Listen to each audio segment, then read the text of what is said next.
नमस्कार दोस्तों, rankers buzz के एक और सेशन में आपका स्वागत है। आज के सेशन में हम लोग डिस्कशन करेंगे अगस्त मंथ के इंपॉर्टेंट डेज और डेट्स के विषय में। अगस्त मंथ में बहुत इंपॉर्टेंट डेज और डेट्स आते हैं, जिसमें सबसे इंपॉर्टेंट तो हम सबको पता ही है। 15 अगस्त की हम बात करते हैं, 15 अगस्त की, जी हाँ, इंडिपेंडेंस डे की। साथ के साथ और भी बहुत सारी ऐसी डेट्स हैं, डेज हैं, जिन्हें आपको जानना चाहिए, जिनके विषय में आपको इंफॉर्मेशन होनी चाहिए। तो चलिए बहुत समय ना लेते हुए इस सेशन को स्टार्ट करते हैं और बात करते हैं अगस्त मंथ के इंपॉर्टेंट डेज एंड डेट्स के बारे में। सबसे पहले आ रहा है जी 6 अगस्त की डेट आ रही है, बहुत इंपॉर्टेंट है, याद रखिएगा। ये हम अगस्त महीने की बात कर रहे हैं, अगस्त महीने की बात कर रहे हैं और 6 अगस्त की डेट आ रही है। 6 अगस्त, यस, बहुत इंपॉर्टेंट है। 6 अगस्त को हिरोशिमा डे के तौर पर जाना जाता है। हिरोशिमा, हिरोशिमा डे, यस, बहुत इंपॉर्टेंट है हिरोशिमा डे। हिरोशिमा डे इसलिए इंपॉर्टेंट है, इसी दिन 6 अगस्त की अगर हम बात कर रहे हैं तो सेकेंड वर्ल्ड वॉर का समय चल रहा था। सेकेंड वर्ल्ड वॉर 1939 से लेकर 1945 तक चला है और सेकेंड वर्ल्ड वॉर बहुत ज्यादा खतरनाक रहा, बहुत ज्यादा इससे कैजुअलिटीज हुई, बहुत सैनिक मरे, बहुत बहुत बहुत सिविलियंस की जान गई। तो ये जो दिन की हम बात कर रहे हैं, 6 अगस्त की हम बात कर रहे हैं, इस दिन यूएस आर्मी ने अब जापान के ऊपर, जापान का एक शहर है हिरोशिमा, उसके ऊपर बम गिराया। और यूएस आर्मी का एक फाइटर प्लेन था B-29, B-29 की हम बात कर रहे हैं। तो B-29 फाइटर प्लेन जो है वो क्या कर रहा है, यहाँ पर बम गिरा रहा है। और ये जो बम था ये यूरेनियम टाइप था और बहुत खतरनाक ये किस्म का ये बम था। दूसरा इंपॉर्टेंट पॉइंट जानने वाली वो चीज है वो ये कि इस बम का जो, इस बम का जो जो जो कोड नेम था वो लिटिल बॉय था। याद रखिएगा, लिटिल बॉय, लिटिल बॉय नाम से इस बॉम्ब का कोड नेम दिया गया था। लगभग लगभग 20,000 से ज्यादा सैनिकों की मृत्यु हुई और लगभग 1 लाख सवा लाख के आसपास जो सिविलियंस थे उनकी जान गई।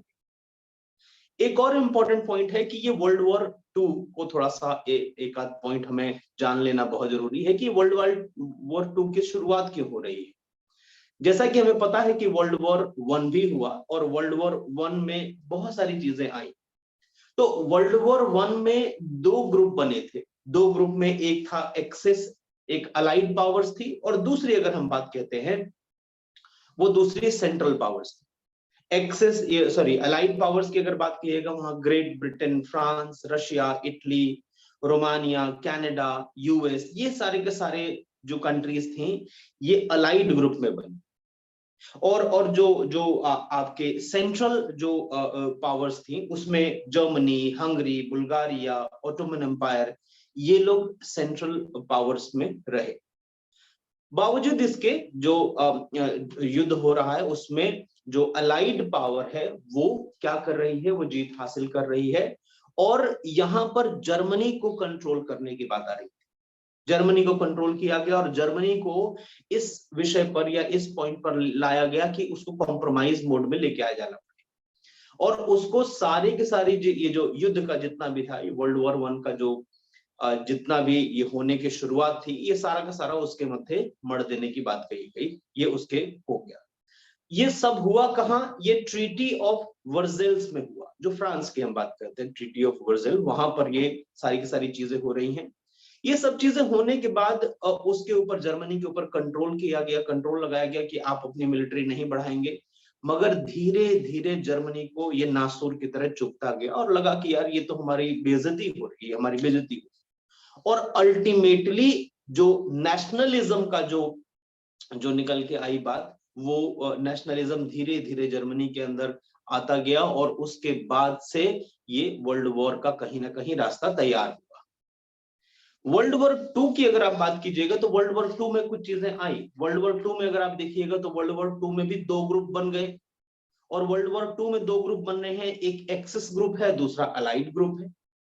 पहले उसमें सेंट्रल पावर थी और अलाइड पावर्स थी, अलाइड ग्रुप था। अब एक्सिस ग्रुप बन गया और अलाइड ग्रुप बन गया। अब सेंट्रल पावर की जगह जो एक्सिस ग्रुप बना उसमें जर्मनी, इटली और जापान 2-3 इंपॉर्टेंट देश रहे। क्यों? क्योंकि यहां पर अब निकल के क्या आया कि जर्मनी और जापान ने क्या किया, अपनी जो मिलिट्री पावर्स थी, मिलिट्रियलिज्म की हम बात कहते हैं, उसने बढ़ाना स्टार्ट कर दिया, वो अपने आप को और स्ट्रॉन्ग करना स्टार्ट कर दिया था।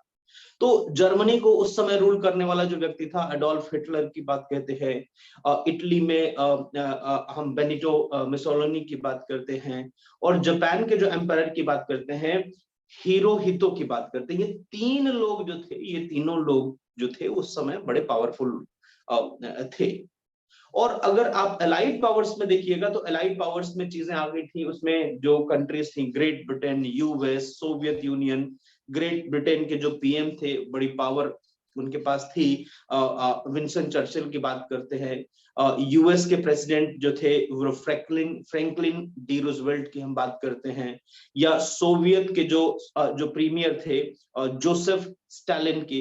ये सभी के सभी जो थे अपनी अपनी जगह बड़े स्ट्रॉन्ग रूलर्स थे, बड़े स्ट्रॉन्ग पावर रखने वाले लोग थे।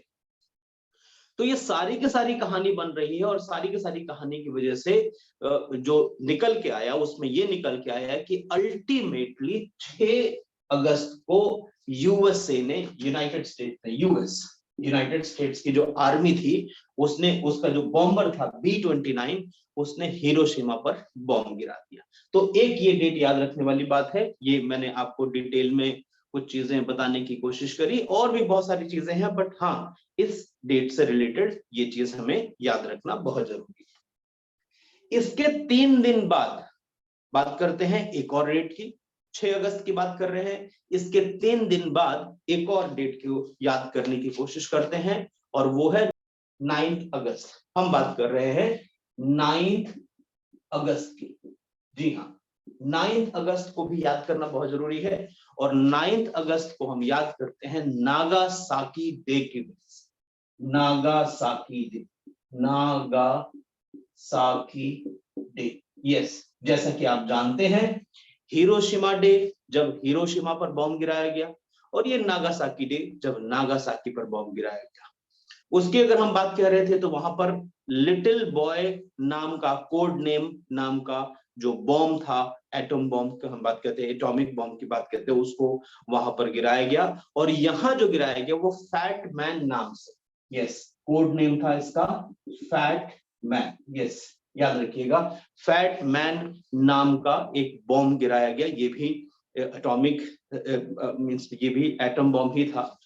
दूसरा इंपॉर्टेंट था कि वहां यूरेनियम का इस्तेमाल किया गया था, और यहाँ प्लूटोनियम का इस्तेमाल किया गया। यस, तो ये बहुत इंपॉर्टेंट है कि ये जो है यहाँ पर प्लूटोनियम टाइप का बॉम्ब इस्तेमाल किया गया, वहां यूरेनियम टाइप का बॉम्ब इस्तेमाल किया गया। 80,000 से ज्यादा लोगों की मृत्यु हो रही है नागासाकी। और आप समझ सकते हैं कि उसके बाद जो रेडिएशंस हुए साल दर साल, हर साल बच्चे जो नए पैदा हुए वो बहुत ज्यादा वो विक्षिप्त अवस्था में, या उनकी मतलब आप कहेंगे कि बच्चे जो थे वो स्वस्थ पैदा नहीं हो रहे थे, जनरेशंस खराब हो गई थी। उसके बाद से धीरे धीरे जापान ने इसको ओवरकम किया। तो यस, 2 डेट्स को याद रखने वाली बात है।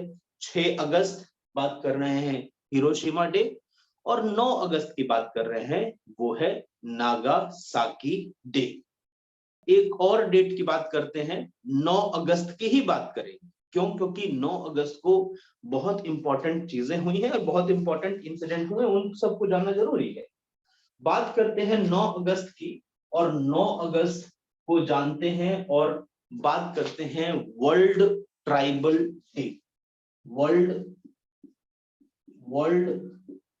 Tribal day, yes, world tribal day. आप जहां तक देखें, यदि आप आदिकाल की बात कहें, या अगर आप सिविलाइजेशन की शुरुआत से पहले की आप बात कीजिएगा, तो आपको समझ में आएगा कि पूरे विश्व में, पूरे पृथ्वी पर जो लोग हुआ करते थे वो इंडिजीनियस लोग हुआ करते थे, यहाँ के जो ट्राइबल, जो पूरे पृथ्वी पर जहां तहां रहा करते थे। बाद में धीरे धीरे वो लोग सिविलाइज्ड हो रहे हैं, एक जगह रहना स्टार्ट कर रहे हैं, खेती करना स्टार्ट कर रहे हैं, पशुपालन स्टार्ट कर रहे हैं, और वो अपने आप को आगे वैज्ञानिक तौर पर और ज्यादा प्रोग्रेस कर रहे हैं। तो ये चीजें हो रही है। ये डे को मनाने का सबसे इंपॉर्टेंट बात क्या है कि एक्नॉलेज करना है। क्या एक्नॉलेज करना है? एक्नॉलेज करना है जो इंडिजीनियस पीपल है उनका कंट्रीब्यूशन। जी हाँ, ऐसा नहीं है कि उनका कंट्रीब्यूशन नहीं है, उनका कंट्रीब्यूशन, इंडिजीनियस लोगों का कंट्रीब्यूशन बहुत बहुत ज्यादा रहा है। और सबसे इंपॉर्टेंट कंट्रीब्यूशन उनका रहा है और वो ये है कि किस तरह से एनवायरमेंट को बचाया जाए। तो एनवायरमेंट को बचाने के लिए सबसे इंपॉर्टेंट चीज क्या है कि वो इस तरह की चीजों का इस्तेमाल नहीं करते हैं जिससे कि जो पर्यावरण हो वो हमारा दूषित हो। दूसरी चीज ये है कि वो पर्यावरण का इतना दोहन भी नहीं करते हैं जिससे कि पर्यावरण में अस्थिरता आ जाए। तो जहां एक पेड़ कटते हैं वहां उसकी जगह 10 पेड़ लगा दिए जाते हैं उनके द्वारा, जिससे कि कहीं ना कहीं, क्योंकि उनकी निर्भरता वनों पर रही है।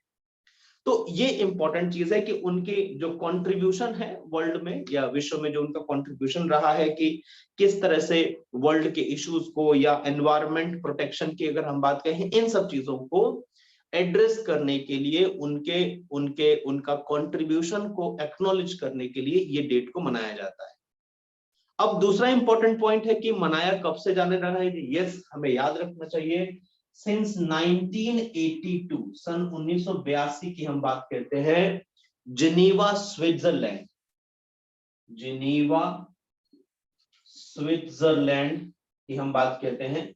जिनीवा स्विट्जरलैंड में यूनाइटेड नेशंस, यस, अगर हम बात करते हैं यूनाइटेड नेशंस की, संयुक्त राष्ट्र की हम बात करते हैं, तो यूनाइटेड नेशंस का जो वर्किंग कमिटी थी, उस वर्किंग ग्रुप के द्वारा ये डिसाइड किया गया कि 9 अगस्त को क्या मनाया जाएगा? Indigenous, world indigenous peoples day मनाया जाएगा या वर्ल्ड ट्राइबल डे मनाया जाएगा। 1982 से मनाया जा रहा है यूनाइटेड नेशंस के द्वारा, यूएन के द्वारा। ठीक है जी, तो ये इंपॉर्टेंट डेट है 9 अगस्त की, ये हमें ध्यान में रखना चाहिए। तो हमने पीछे भी 9 अगस्त की बात कही, जो हम नागासाकी डे की बात कर रहे हैं। 9 अगस्त की हमने बात कही वर्ल्ड ट्राइबल डे, जिसको एक और नाम से जाना जाता है international day of the world's indigenous people. इसको एक और नाम से जाना जाता है international day of the world's indigenous people. इस नाम से भी इस डे को जाना जाता है, तो इसको समझना है। ठीक है, तो ये एक और डेट हो गया 9 अगस्त की। 9 अगस्त को छोड़ना नहीं है, एक और डेट को 9 अगस्त को याद रखना है, बहुत इंपॉर्टेंट है। कारण क्या है कि 9 अगस्त के दिन चीजें हुई हैं, तो उसको जानना तो बहुत जरूरी होगा ही होगा कि क्यों 9 अगस्त इतना इंपॉर्टेंट है। जी हाँ, एक बार और 9 अगस्त को जानने की कोशिश करते हैं और देखते हैं कि क्या है अगले 9 अगस्त, अगला जो इंपॉर्टेंट डेट है वो भी क्यों इंपॉर्टेंट है। ये भी 9 अगस्त की ही हम बात कर रहे हैं।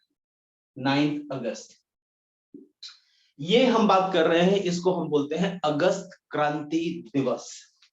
अगस्त क्रांति दिवस के तौर पर बोल दीजिए, या क्विट इंडिया मूवमेंट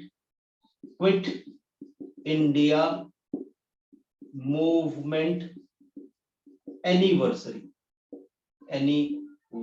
की बात करें, क्विट इंडिया मूवमेंट एनिवर्सरी।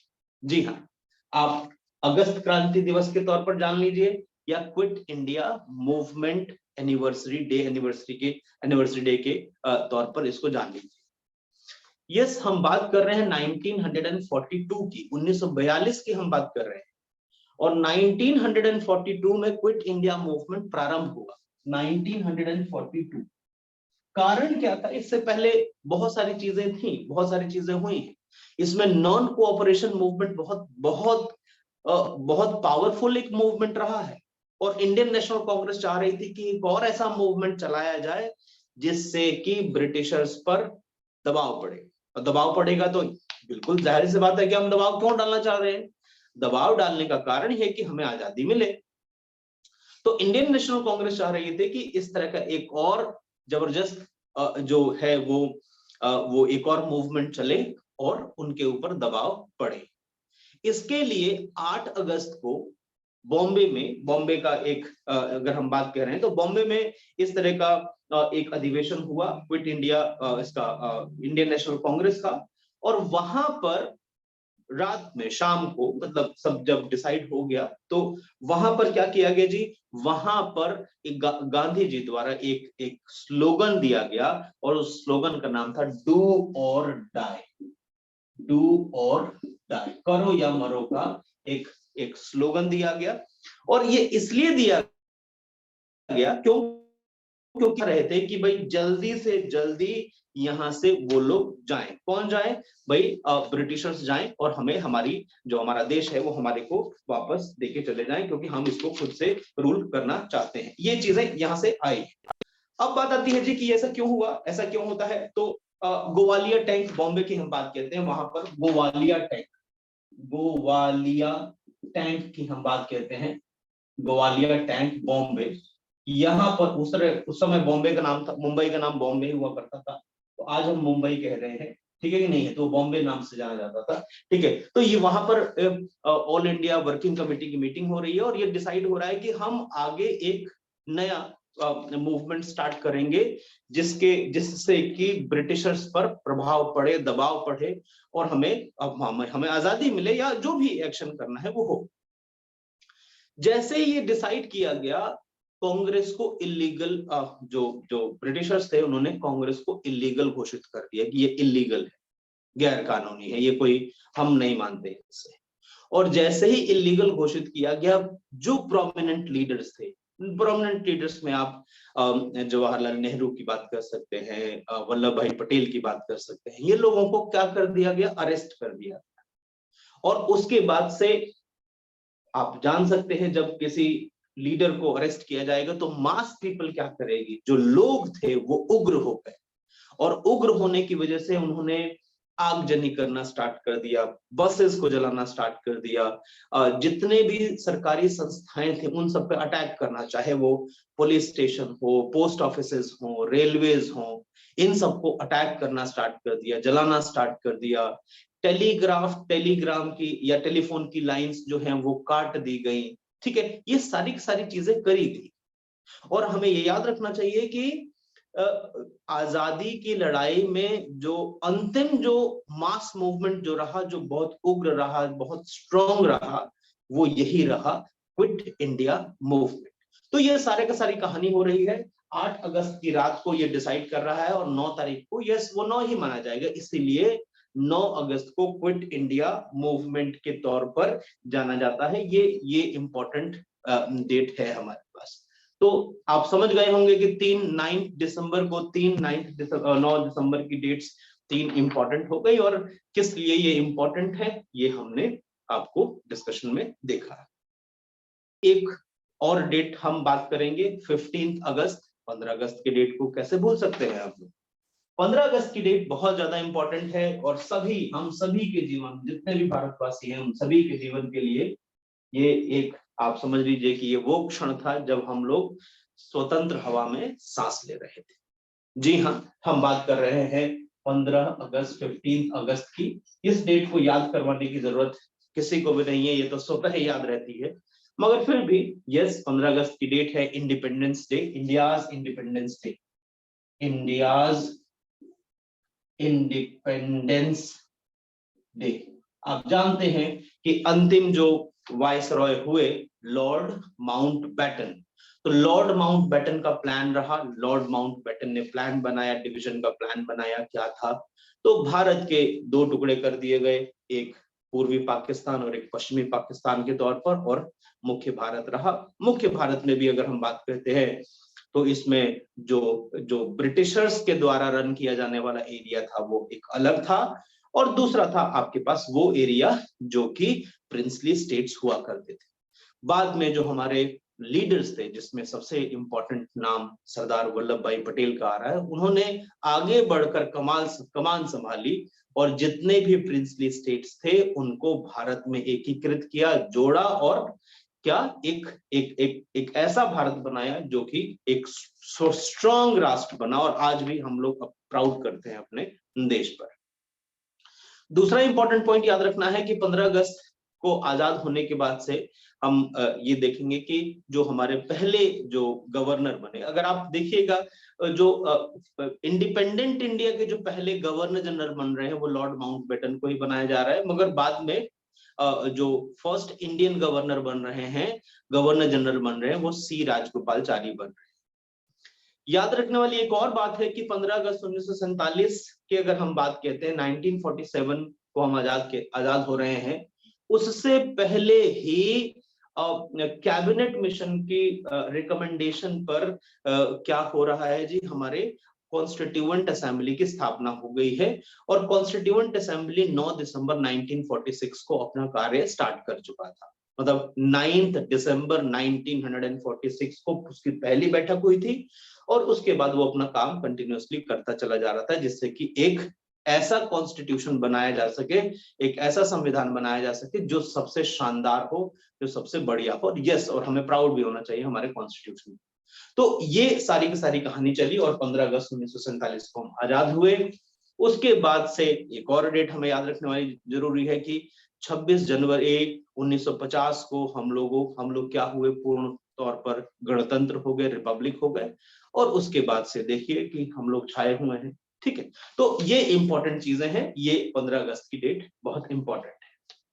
इसके बाद एक और बहुत इंपॉर्टेंट डेट है जिसको हमें याद रखना चाहिए, 29 अगस्त। यस, बहुत इंपॉर्टेंट डेट है, इसको याद करना बहुत जरूरी है 29 अगस्त को।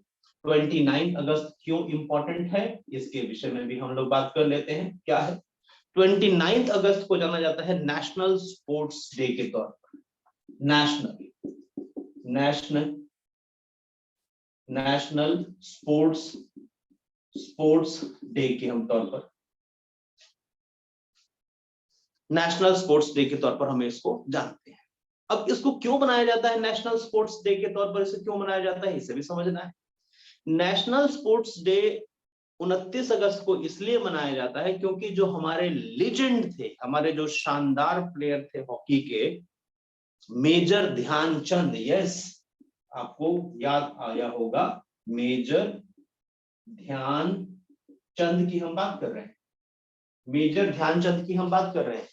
मेजर ध्यानचंद की अगर आप बात कीजिएगा तो मेजर ध्यानचंद साहब का इस दिन जन्म होता है और इस वजह से इसको नेशनल स्पोर्ट्स डे के तौर पर इसको मनाया जाता है। दूसरा इंपॉर्टेंट चीज क्या है, मेजर ध्यानचंद साहब की अगर आप बात कीजिएगा तो कंसेक्यूटिव 3 ओलंपिक्स में उन्होंने गोल्ड जितवाए भारत।